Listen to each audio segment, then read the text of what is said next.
نہایت ہی باوقار علماء کرام، مشائخ حضرات، سادات کرام، علماء،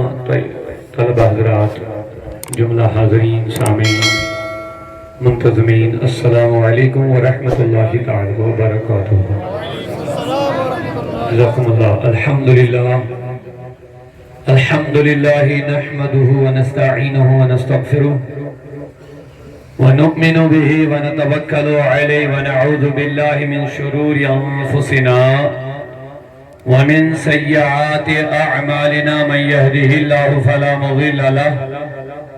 ومن يضلله فلا هادي له، ونشهد ان لا اله الا الله وحده لا شريك له، ونشهد ان سيدنا وسندنا وهادينا ومولانا محمدا عبده ورسوله صلی اللہ تعالی علیہ وعلا آلہ واصحابہ اجمعین، اما بعد فاعوذ باللہ من الشیطان الرجیم، بسم اللہ الرحمن الرحیم، قل هو اللہ احد، وقال اللہ تعالی فی شان حبیبہ الکریم، ان اللہ وملائکتہ یصلون علی النبی یا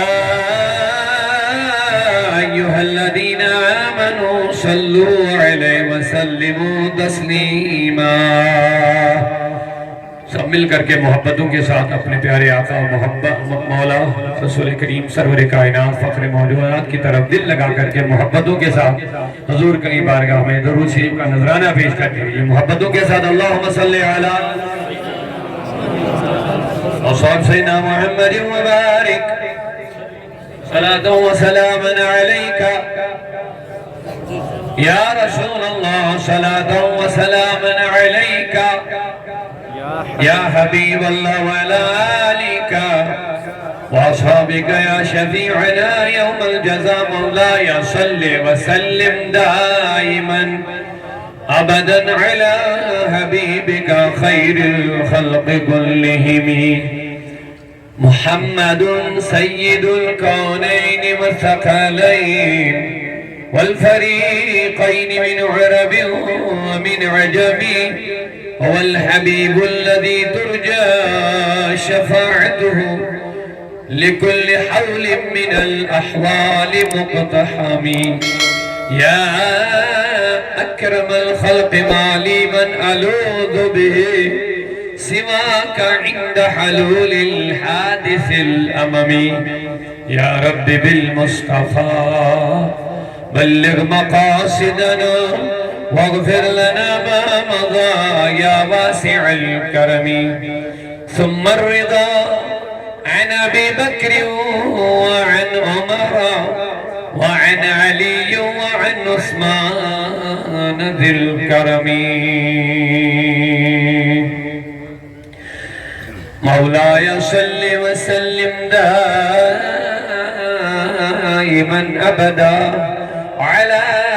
حبیبک خیر الخلق کلہم۔ یا اللہ میرے مولا ہم سب کی حاضری اپنی بارگاہ میں قبول فرما، جتنے بھی محبتوں کے ساتھ دنیاوی مصروفیات کو ترک کر کے میرے مولا تیری محبت میں، تیرے حبیب کی محبت میں، دین کے جذبے کے ساتھ، عشق رسول کے جذبے کے ساتھ جتنے لوگ حاضر ہوئے مولا سب کی حاضری اپنی بارگاہ میں قبول فرما۔ جن لوگوں نے محبتوں کے ساتھ، عقیدتوں کے ساتھ اس عظیم الشان مجلس کا اہتمام کیا مولا ان کے لیے بھی، ہم سب کے لیے آج کی مجلس نجات، ہدایت، کامیابی کا ذریعہ بنا دے۔ یا اللہ جو کچھ صبح سے کہا گیا، سنا گیا، ہم سب کو عمل کرنے کی توفیق عطا فرما، اور میں ناچیز اختر جو کچھ عرض کروں مولا مجھے صحیح کہنے اور ان کو سننے اور ہم سب کو عمل کرنے کی توفیق عطا فرما۔ سب سے پہلے میں تمامی حضرات کو اس بات پر مبارکباد پیش کرتا ہوں کہ اس مادیت پرستی کے دور میں آپ نے دنیاوی کام چھوڑ دیے اور آپ نے دین کی مجلس کو ترجیح دی، مبارک ہو اس بات پر، کیونکہ آج کل وہ زمانہ چل رہا ہے۔ میرے آقا کی ایک حدیث مجھے یاد آ گئی، اگر آپ بیدار ہیں، مجھے لگ رہے ہیں ماشاءاللہ ہمارے مختار صاحب نے آپ کو بیدار تو کر ہی لیا، لیکن میں چاہ رہا ہوں آپ اینڈ تک بیدار ہی رہیں انشاءاللہ، اور تھوڑا بیداری کا ثبوت دیجئے گا محبتوں کے ساتھ، ثواب کی نیت سے سبحان اللہ۔ یہ سبحان اللہ اس کے بہت سے مقاصد و فلسفہ آپ کو جا بار بار کہلوایا جا رہا، سب سے بڑا یہ کہ آپ کو ثواب مل رہا ہے، اور اس کے علاوہ یہ کہ جہاں اللہ کا ذکر ہوتا ہے وہاں اللہ کی رحمت نازل ہوتی ہے، اور اس سے بڑا یہ بھی فائدہ ہے کہ سبحان اللہ کہہ بھی رہے ہیں، ثواب بھی کما رہے ہیں اور بیدار بھی ہو رہے ہیں الحمدللہ۔ تو میرے آقا کی ایک حدیث ہے، فرمایا مجھے اس امت پر یہ ڈر نہیں کہ میری امت شرک کرے گی، بخاری کی حدیث ہے، مجھے یہ ڈر نہیں کہ میری امت شرک کرے گی۔ دیکھیں کتنی بڑی بات ہے، حالانکہ شرک کے لیے قرآن نے کہہ دیا ان شرک لظلم عظیم، بڑا ظلم ہے شرک، لیکن اس کے باوجود بھی میرے آقا نے یہ یقین کا اظہار کیا کہ جو کلمہ پڑھے گا وہ کبھی شرک نہیں کرے گا، جو اللہ کو ایک مانتا ہوگا، محمد عربی کو خاتم النبیین مانتا ہوگا، کتاب اللہ مانتا ہوگا، اسلام کا مذہب فالو کر رہا ہوگا، وہ شرک نہیں کرے گا۔ اسی لیے آقا کریم نے فرمایا مجھے یہ ڈر نہیں کہ میری امت میرے بعد شرک میں مبتلا ہوگا، لیکن اتنا ڈر ضرور ہے، خوف ہے کہ میری امت پر دنیا غالب ہو جائے، یہ دنیا میں زیادہ مصروف ہو جائے، دنیا میں مبتلا ہو جائے۔ تو لہٰذا اس مادیت اور دنیا پرستی کے دور میں بھی آج کے زمانے میں وقت نکال کر کے، کوئی لالچ یہاں ہے نہیں دنیا میں، کوئی سیاسی جلسہ ہے نہیں کہ آپ کسی سیاسی لیڈر کو خوش کرو گے اور اس میں آپ کی نیت یہ ہوگی کہ کسی نہ کسی دن یہ مجھے کام آئیں گے، کوئی کاغذ ہوگا اس میں دستخط کروائیں گے، میرا فلانی کام بنے گا۔ یہاں جو آتے ہو اللہ رسول کی محبت ہی میں تو آتے ہو، لیکن میرا یقین ہے یہاں سب بگڑے ہوئے کام بن جاتے ہیں، یقین والوں کے انشاءاللہ۔ یہ نام کام بگڑنے نہیں دیتا، پیارے آقا کا نام بگڑے ہوئے بناتا ہے۔ اور اس کے علاوہ میں معذرت کے ساتھ عرض کروں گا، بہت بڑے اہم شخصیات، بڑی شخصیات رونے کے سٹیج ہیں، علماء ہیں، مشائخ ہیں، سادات ہیں، دانشوران قوم و ملت ہیں، قائدین ہیں، تو سب کا نام لینے میں میرا کافی ٹائم چلا جاتا ہے تو میں نام نہیں لے سکا، اس لیے معذرت کھا ہوں، لیکن الحمدللہ یہ سارے مخلصین ہیں انشاءاللہ، بس ان کی یہی حاضری ہمارے لیے سعادت مندی ہے، تو میں دعا کروں گا اللہ تعالی ہم سب کو ان کے دعاؤں میں شریک کریں، اللہ تعالی ہم سب کا بیڑا پار فرما دے۔ تو نعتیہ کلام بھی بہت ہو گیا، آپ نے سنا، زیادہ نعت پڑھنے میں بھی وقت نہیں میں دوں گا، کچھ ضروری گفتگو مختصر کلمات کے ساتھ آیا ہوں۔ اعلیٰ حضرت کے 2-3 شعر اگر قبلہ مختار صاحب اجازت عطا فرمائے، آپ سننا چاہیں۔ کانفرنس کا نام کیا ہے؟ نہیں، میں آپ سے سننا چاہتا ہوں، پیغام مصطفیٰ۔ تو اسی تناظر میں کچھ ضروری گزارشات ہوں گی،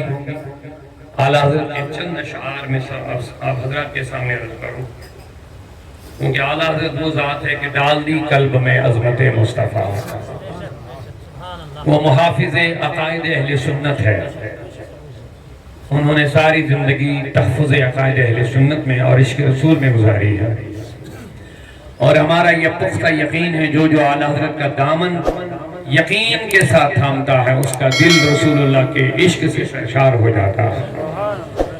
اسی لیے کسی شاعر نے اچھا فرمایا، ڈال دی قلب میں عظمت مصطفیٰ، یہی رشتہ ہے اعلیٰ حضرت سے، اور جو اس کے رسول کا دشمن ہوگا وہ کبھی اعلیٰ حضرت کا نام سننا پسند ہی نہیں کرے گا، اسی لیے ان کے بارے میں لوگوں کو وسوسے میں ڈالا جاتا ہے، اور یہ دشمنان رسول کی سازشیں ہیں، کیونکہ وہ جانتے ہیں یہ اعلیٰ حضرت کے دامن سے جڑ جائیں گے تو کبھی نبی کی گستاخی نہیں کریں گے، کبھی بے ادبی نہیں کریں گے، کبھی بھی دشمنان رسول اور صلح کلی اور منافقوں سے صلح نہیں کریں گے جب یہ رسول سے جڑ جائیں گے۔ ڈال دی قلب میں، توجہ ہے، عظمت مصطفیٰ، ڈال دی قلب میں، آپ بولیں گے تو میں آگے بڑھوں گا، ڈال دی قلب میں، قلب مانے دل، ڈال دی قلب میں عظمت مصطفیٰ، بس یہی بڑی چیز ہے، ڈال دی قلب میں عظمت مصطفیٰ، سیدی اعلیٰ حضرت پہ لاکھوں سلام۔